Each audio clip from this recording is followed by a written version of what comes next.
So with that, let's stay with the social grant issue. The big question in part is, will government use this fiscal breathing space, so to speak, to reduce its debt or to increase its spending on things like social grants? Well, let's unpack this for you now. Bring in co-chair of the Youth Employment Service, that's Colin Coleman, who says it's actually time for a new economic deal to actually be forthcoming.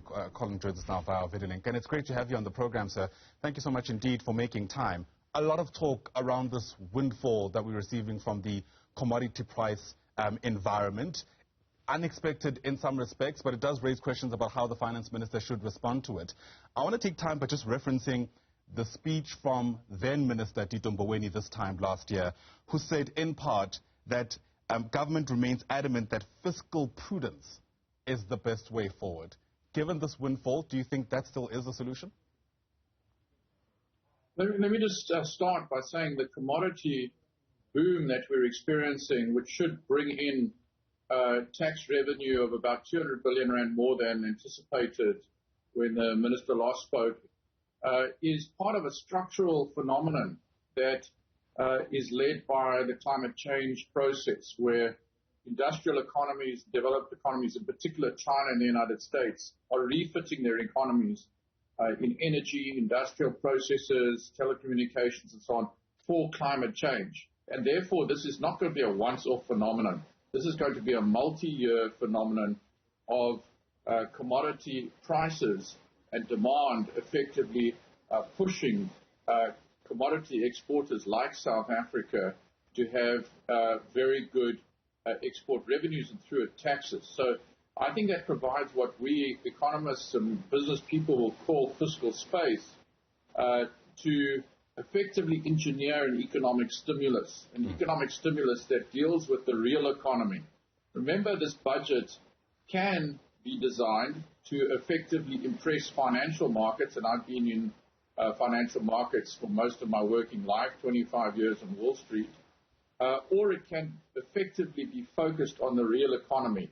Now, I would be hoping that we focus on the real economy, where we're stimulating the economic activity amongst those who effectively have very little, the unemployed in particular, who through social grants will effectively have what's called purchasing power to effectively go and buy their basic needs, which will drive demand in the economy and also drive investment in jobs, because production amongst those retail industry will have to increase to meet the demand.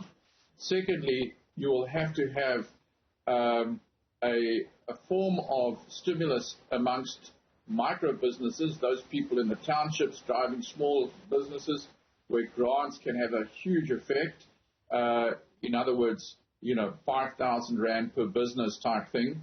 And then equity, what I call equity-linked capital injection, supported by entities like the IDC, which can effectively put equity capital, not debt, in the hands of businesses to recapitalize and grow. And then thirdly, structural reforms that we are, talked about but have not been implemented fast enough in energy, in telecommunications, in transport in particular, to get the backbone of the economy to support growth and industrialization. Yes. This is what I call the new economic deal, which affects real economic activity, is not designed to impress financial markets. By the way, financial markets will be impressed by this new economic deal, because what they know more than anyone is that real economic activity is going to lead to sustained improved fiscal ratios, which is ultimately what they're interested in. Right. You speak about ratios. I mean, again, the Tito Mboweni, the previous finance minister, saying that they're hoping to stabilize government debt at around 88.9% of the GDP by the year 2025-2026. Does that framework give space for this economic stimulus that you speak about? Well, debt to GDP before this commodity boom was effectively rebased to 69.9, so call it 70%. So you've got space to play with over a multi-year basis. You remember, what we want to do is get the economy to grow. All economies that grow faster than their rise in debt are going to bring their debt to GDP down. That's just a basic rule. So our problem is, how do we get the economy to grow? Too many people in South Africa are focused on the question of debt at a time where fiscal revenues effectively are piling in due to the commodity boom. So we need to refocus the conversation on how do we get growth going? How do we stimulate growth? And that's what I've been trying to do. Yeah, and some people are suggesting that the answer to that question is twofold, at least in part.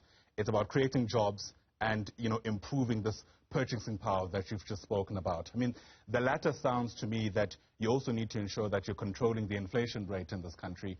Again, and, to do that, you need to keep your eye on other things. So how do we strike that balance? So it's a very good point. What we call financial conditions in the world are tightening. So that means interest rates are going to rise in response to inflationary pressures. Now, this is a real concern. It's not a manufactured concern. It's a real concern. You see it in the United States. You see it in the developed world. Commodity prices are partly to blame for inflationary pressures. But in South Africa, managing those inflationary pressures, which in fact the monetary authorities have by and large done well. They seem to be quite hawkish. But inflation over many years of democracy in South Africa has been kept in check. And this is pro-poor. There's no question. Because what high inflation does and low and loose monetary policy is it increases inequality in the world. We don't want to increase inequality. So keeping inflation in check is important.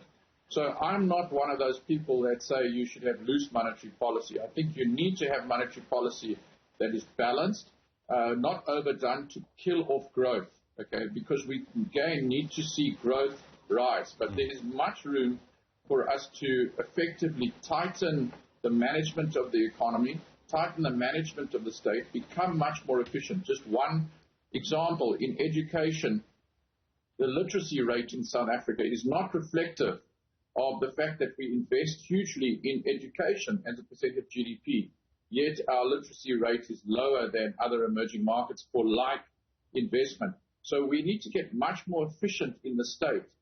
We need to get much more efficient in the management of the economy as a whole. Yeah. And we need to stimulate at critical areas like this unemployed relief grant, which I've suggested, like injections into small and micro enterprises, and like getting our state-owned enterprises to be fixed. One last point, if I might, on state-owned enterprises, is just to say, if you take Eskom, which is the elephant in the room, which needs to effectively expunge about 200 billion rand of debt to get back into a prudent balance sheet form, all of that 200 billion rand of debt is already government guaranteed and therefore written up by the rating agencies as contingent liabilities on the state. In other words, it doesn't increase the level of debt written by the rating agencies onto the South African balance sheet if you effectively take that onto the South African balance sheet. And South Africa's cost of borrowing is lower than Eskom's cost of borrowing. So by writing it up as South African debt and taking it on, they're effectively making savings on interest costs. And that is certainly something that should be done. So just smarter management of the state-owned enterprises, of the economy, of efficiencies.